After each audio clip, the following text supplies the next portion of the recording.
আমি এখন মাননীয় সদস্য জনাব আনোয়ার হোসেন খান লক্ষ্মীপুর 1 কে তার বক্তব্য রাখার আহ্বান জানাচ্ছি। আপনার সময় 5 মিনিট। বিসমিল্লাহির রহমানির রহিম। মাননীয় স্পিকার, আমাকে মহামান্য রাষ্ট্রপতির ভাষণের উপর বক্তব্য দেওয়ার সুযোগ করে দেওয়ার জন্য আপনাকে ধন্যবাদ। এই মহান সংসদে আমি শ্রদ্ধাভরে স্মরণ করতে চাই হাজার বছরের শ্রেষ্ঠ বাঙালি জাতির জনক বঙ্গবন্ধু শেখ মুজিবুর রহমানকে, যিনি বাংলাদেশের স্বাধীনতা দিয়েছেন, বাংলাদেশ নামক একটি মানচিত্র দিয়েছেন, আমাদেরকে স্বাধীন দেশের নাগরিকের অধিকার দিয়েছেন, পরাধীনের হাত থেকে আমাদেরকে মুক্ত করেছেন।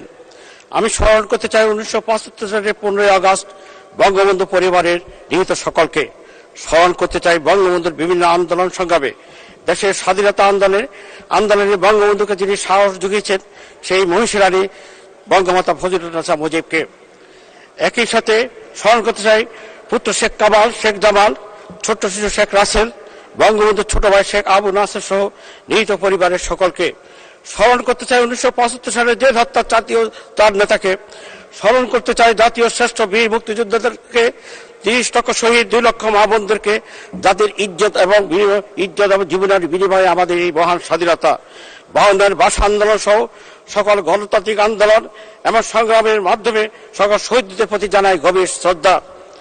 মাননীয় স্পিকার, আমি কৃতজ্ঞতা জানাই গণতন্ত্রের মানসকন্যা মাননীয় প্রধানমন্ত্রী শেখ হাসিনাকে, যিনি আমাকে লক্ষ্মীপুর 1 রামগঞ্জের আসনে দ্বিতীয়বারের মতো নৌকা প্রতীক দিয়ে আমার উপর আস্থা রেখে মহান সংসদে আসার সুযোগ করে দিয়েছেন।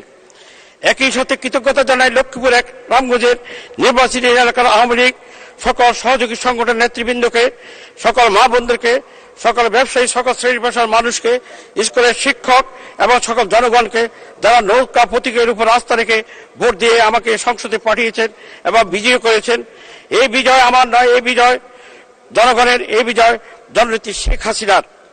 মাননীয় স্পিকার, নৌকা মার্কা বিজয়ের পর আমার নির্বাচনী এলাকার আহ্বান জনসাধারণের দাবি হচ্ছে এই এলাকার বিভিন্ন ইউনিয়নে বহু সংখ্যক জরাজীর্ণ অনুপযুক্ত রাস্তাঘাট সমূহ জরুরি ভিত্তিতে নির্মাণ ও সংস্কারকরণ, সকল ইউনিয়নের গ্রামীণ রাস্তাসমূহ দ্রুত পাকাকরণ ও মেরামতকরণ, চলাচলের অযোগ্য লামসর ইউনিয়নের ওয়ার্দা বেড়িবাঁধ সংস্কারকরণ, চাঁদপুর জেলার কচুয়া থেকে হাজীগঞ্জ হয়ে রামগঞ্জ লক্ষ্মীপুরা পর্যন্ত মহাসড়কটি 4 লেনে উন্নতিকরণ, রামগঞ্জ যে সকল শিক্ষা প্রতিষ্ঠান এমপিভুক্ত হয় নাই সেই সকল শিক্ষা প্রতিষ্ঠানের পর্যায়ক্রমে এমপিভুক্তকরণ, রামগঞ্জ উপজেলার সরকার ঘোষিত শেখ রাসেল মিনি স্টেডিয়াম নির্মাণ কাজ শুরু করুন, এলাকার জনগণের বিভিন্ন বিকল্প যাতায়াত হিসেবে রামগঞ্জ হাজীগঞ্জ রেল লাইন স্থাপন, কৃষি কাজকে ত্বরান্বিত করতে রামগঞ্জের খালগুলোকে যেমন হাজীগঞ্জ রামগঞ্জ খাল, বীরেন্দ্র খাল, সিতুসি খাল এবং দক্ষিণ ধর্মেশ্বর খালসমূহ খনন করুন, রামগঞ্জ উপজেলার একটি শিল্পকলা একাডেমি স্থাপন, শিশু খুশিদের জন্য একটি বিনোদন পর্যটন কেন্দ্র স্থাপন, যুব প্রশিক্ষণ কেন্দ্র স্থাপন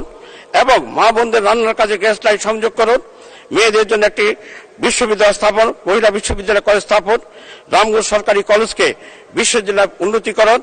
আমার নির্বাচনী এলাকার জনগণের দাবিগুলো বাস্তবায়নের আপনার মাধ্যমে সরকারের স্ব মন্ত্রণালয়কে আমি অনুরোধ জানাচ্ছি।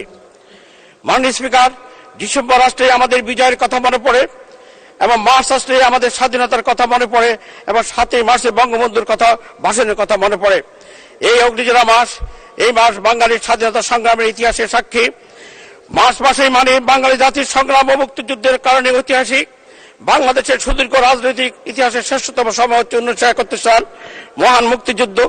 স্বাধীনতা সংগ্রামে এই ঐতিহাসিক ঘটনার মধ্যে দিয়ে বাঙালি জাতির কয়েক বছরের সামাজিক রাজনৈতিক স্বপ্নতা পূরণ হয়। 1971 সালে যে রাজনৈতিক সংঘাত তীব্র আকার ধারণ করে তার গোড়াপত্তন হয়েছিল অনেক বছর আগে। 52-এর ভাষা আন্দোলন, 62-এর শিক্ষা আন্দোলন, 66-এর 6 দফা আন্দোলন, 69-এর গণ আন্দোলনের মধ্য দিয়ে 1971 সালে বাঙালির সেই সপ্রসাদ যুক্তিক পরিণত স্পর্শ করে প্রতিটি বাঙালির হৃদয় লালন করে দেশের স্বাধীনতা। দুর্বার আন্দোলন, আকাঙ্ক্ষা যেন অগ্নি স্ফুলিঙ্গের মতো বাংলাদেশে ছড়িয়ে পড়ে। তুমি যে সুরের আগুন ছড়িয়ে দিলে মোর প্রাণে, সেই আগুন ছড়িয়ে গেল সবখানে। কবিগুরু রবীন্দ্রনাথ ঠাকুরের মতো বাংলাদেশের স্বাধীনতার স্রষ্টা বঙ্গবন্ধু শেখ মুজিবুর রহমানের 7ই মার্চের ভাষণে এবারের সংগ্রাম মুক্তির সংগ্রাম, এবারের সংগ্রাম স্বাধীনতার সংগ্রাম। স্বাধীনতা অমর কাব্যের এই পঙ্ক্তিটি বাঙালি জাতিকে ইস্পাত কঠিন দৃঢ়তার বলিয়ান করে তোলে। এই হলো স্বাধীনতা। এই স্বাধীনতা অর্জন করতে গিয়ে 30 লক্ষ শহীদ, 2 লক্ষ মা বোনের ইজ্জত দিতে হয়েছে। হাজারো বীর মুক্তিযোদ্ধাদের জীবনের বিনিময়ে অর্জিত হয়েছে আমাদের স্বাধীনতা। এই স্বাধীনতা মাননীয় প্রধানমন্ত্রী শেখ হাসিনার হাতে অক্ষুণ্ণ থাকবে। মাননীয় স্পিকার, জননেত্রী শেখ হাসিনার গতিশীল নেতৃত্বে বাংলাদেশের অভূত উন্নয়নের ফলে বিদেশি কিছু শক্তি 2 মিনিট গোষ্ঠী তথা জামায়াত বিএনপির মাধ্যমে এই অপশক্তি কাজে লাগায় বাংলাদেশের অস্থিতিশীল পরিবেশ তৈরি করে এক ভয়ঙ্কর ষড়যন্ত্র লিপ্ত করে দ্বাদশ জাতীয় সংসদকে প্রতিহত করার সাংবাদিক শূন্যতা সৃষ্টি করার অপচেষ্টা লিপ্ত ছিল। তখনই মাননীয় প্রধানমন্ত্রী অসীম নেতৃত্বে বাংলাদেশের জনগণ ঐক্যবদ্ধ হয়ে সকল ষড়যন্ত্র রুখে দাঁড়িয়েছিল। বাংলাদেশের জনগণের স্বতঃস্ফূর্ত অংশগ্রহণের ফলে দ্বাদশ জাতীয় সংসদ নির্বাচন অত্যন্ত মুখর ও সুষ্ঠু শান্তিপূর্ণভাবে হয়েছে। রক্ষা পেয়েছে দেশের স্বাধীনতা, গণতন্ত্র এবং সার্বভৌমত্ব এবং আমাদের অর্থনীতি।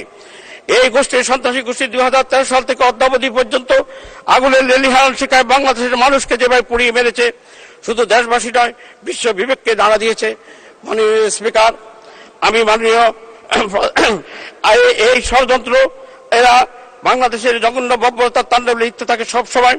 বাংলাদেশের প্রতিটি মানুষকে সজাগ থাকতে হবে এবং আগামী দিনে আমাদের এই অর্থনীতিকে, আমাদের দেশকে রক্ষা করতে হলে মাননীয় প্রধানমন্ত্রীর হাতকে শক্তিশালী করে আমাদেরকে সবাই একসাথে কাজ করতে হবে। এই পথটা ব্যক্ত করে আমার বক্তব্য এখানে শেষ করছি। জয় বাংলা, বাংলাদেশ চিরজীবী হোক। ধন্যবাদ সকলকে, ধন্যবাদ। আসসালামু আলাইকুম।